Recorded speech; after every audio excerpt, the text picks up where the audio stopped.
everyone, it's Destiny, and today we're going to be going over the new character being added to the Stellar Convergence shop, and which character you should pick, or if you should save your Golden Companion token. I'd love to know which character you're excited for in version 3.7, or if you're even waiting until version 3.8 or beyond. Also, if you enjoy videos like these, consider subscribing to see more content from me, leave a like to support the video. And real quick before we get into today's video, I wanted to show you all a way to get cheaper Oneric shards, and also I wanted to say thank you to Loot Bar for sponsoring today's video. Loot Bar is a website where you can purchase Oneric shards at a discount, and all you have to do is provide your Star Rail UID, pick the pack you want to purchase, and boom! Within a few minutes, you'll see the Oneric shards within your account. I've actually been using Loot Bar for a while now to get discounted Oneric shards for my summons, and my friends have also gifted me Oneric shards through Loot Bar as well.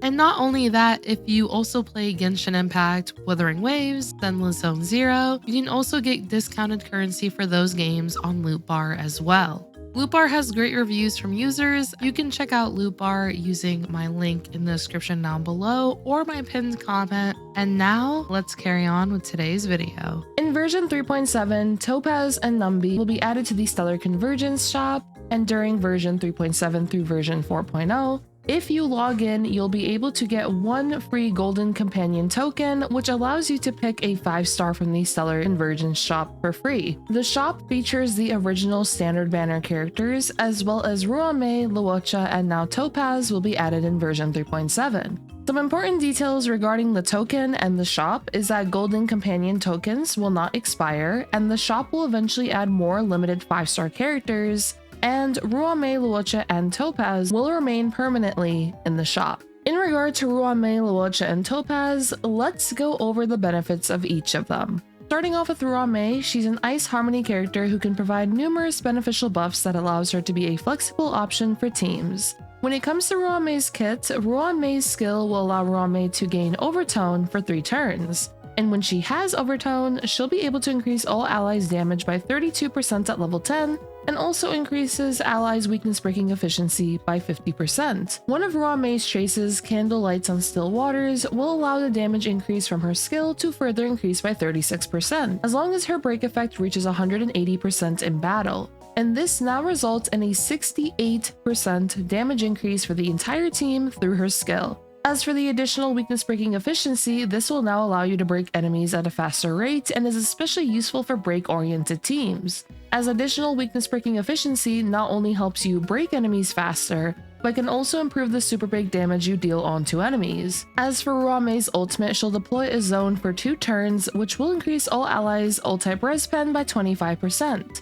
And now when enemies are hit, they'll be afflicted with Rebloom, which makes this pretty flower appear above their heads. And now once enemies afflicted with Rebloom are broken, they'll get delayed when attempting to recover their toughness meter, which can be beneficial in the case of keeping enemies broken longer in order to inflict more instances of super break onto them. As for Ruan Mei's talent, she'll increase the speed of all allies within battle by 10%, and when allies break enemies, Ruan Mei will deal an additional bit of her own ice break damage. As for Ruan Mei's technique, she'll automatically trigger her skill without consuming skill points at the start of the fight, and her technique is very powerful in modes like Simulated Universe or Divergent Universe, especially when stacking a bunch of blessings, as she'll be able to deal a nice amount of damage onto enemies. As for Ruan Mei's last 2 traces, Daze, Wane, Thoughts, Wax, it will allow her to regenerate 5 energy at the start of her turn, and Inert Respiration allows her to grant all allies 20% additional break effect. When it comes to Ruan Mei's overall kit, she'll be able to nicely buff up teams with the varieties of buffs she has. For break teams, the additional speed, break effect, her ultimate, as well as the additional weakness breaking efficiency is very useful. As for other teams outside of break, the ult-type res pen from the ultimate, the damage boost from her skill, the speed boost, and so on are beneficial for furthering the damage output of the team. When it comes to Ruan Mei teams, she pairs very nicely with any of our break-oriented damage dealers, some options being Firefly, Rappa, Boot Hill, and so on. As for other damage dealers, you can pair Ruan Mei as a general flexible spot for hypercarry or dual DPS teams, since she has team-wide buffs. And if you don't have too many supports, she could be very good at being a flexible option to further improve your team's damage potential. For those that already have Ruan Mei, E1 Ruan Mei can be a nice upgrade to also consider, as this will allow her versatility to strengthen even more for teams, as her E1 will now allow allies to ignore enemies' defenses by 20% when attacking enemies when her zone from her ultimate is active, which can further improve the damage output of the team,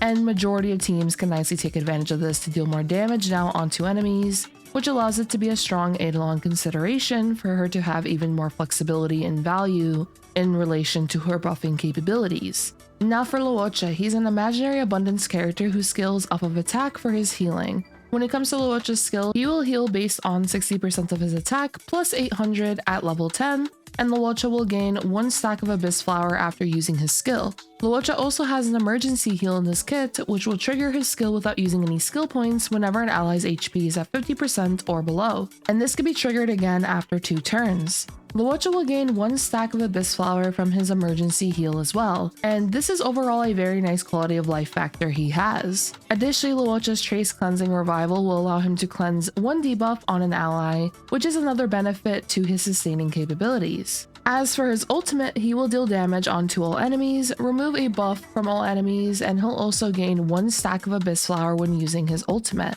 Luocha's talent states that when he has 2 stacks of Abyss Flower, he will consume these stacks and create a healing zone for 2 turns, these 2 turns being Luocha's turns. While this zone is active, anytime an ally attacks an enemy, that ally will restore HP based on Luocha's attack. Luocha's Trace Sanctified will allow your allies to now also restore HP whenever an ally attacks an enemy while the healing zone is active. This results in a lot of healing for the team overall, and once the 2 turns of the healing zone are up, then you'll need to get 2 stacks of Abyss Flower once again, which shouldn't be too difficult as he can get a stack from his skill, emergency heal skill, and his ultimate. Luocha's final trace, Through the Valley, will allow him to resist crowd control debuffs by 70%, which is useful as he'll be able to continuously sustain the team without many issues. When it comes to Luocha's E1, whenever his healing zone is active, all allies' attack will increase by 20%. Between Luocha and Ruan Mei's first Eidolon, Ruan Mei's would definitely be the winner when it comes to value it provides for teams,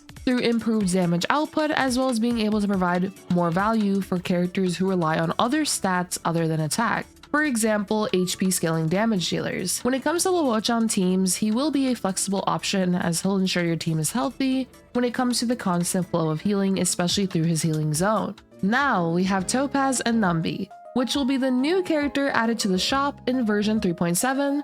Topaz is a fire hunt character who revolves around frequent follow-up attack. Topaz's skill will inflict proof of debt onto an enemy, which will result in the follow-up damage being dealt to that enemy to increase by 50%. Numby will also deal damage to the enemy inflicted with proof of debt. Numby will be summoned at the start of battle and have 80 speed by default, but when enemies afflicted with proof of debt receive an ally's follow-up attack, Numby's action is advanced forward by 50%. For example, if Fei Xiao unleashes a follow-up attack onto an enemy inflicted with proof of debt, this will advance forward Numby. As for Topaz's ultimate, Numby will enter the Windfall Bonanza state, which will increase Numby's damage multiplier by 150% and crit damage increase by 25%. Also, when enemies with proof of debt are hit with an ally's basic attack, skill, or ultimate, Numby's action is advanced forward by 50%. Numby will exit this state after using 2 attacks. As for Topaz's traces, she'll deal 15% more damage to enemies inflicted with fire weakness. When she uses a basic attack, it'll be considered a follow-up attack, and when Numby uses an attack in the Windfall Bonanza state, then Topaz will additionally regenerate 10 energy. Topaz's E1 will be able to allow enemies inflicted with proof of debt to be inflicted with a new state when they get hit by a follow-up attack, and this will result in the crit damage of follow-up attacks inflicted onto that enemy to increase by 25%, stacking up to 2 times. Topaz can also be useful for finding chests in the overworld as well, thanks to Numby. In the case of Topaz on teams, she can work nicely on a follow-up team, but it is worth noting that you can use Hunt March 7th instead for a follow-up team, which Hunt March 7th is also a completely free character as well. Now, when it comes to all 3 of these characters, I would honestly recommend waiting until we see what characters will end up being added to the Stellar Shop once we get into version 4.x and beyond,